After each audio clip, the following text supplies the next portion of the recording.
Hi மச்சான். வரா உள்ளவா. எப்பரா இருக்க? நல்லா இருக்கேன்டா. லைஃப் எல்லாம் எப்படி போகுது? ஏதோ போயிட்டுருக்கு. வா ஒரு செல்ஃபி எடுத்துக்கலாம். ஃபோட்டோ நல்லா இருக்குடா. இன்ஸ்டாவில் அப்லோட் பண்ணி அப்படியே டேக் பண்ணுறேன்.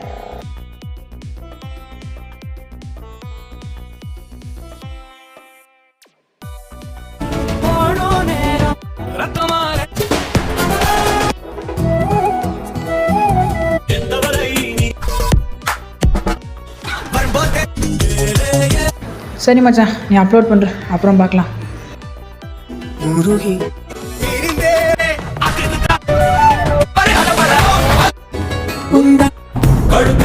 உனக்கேதோ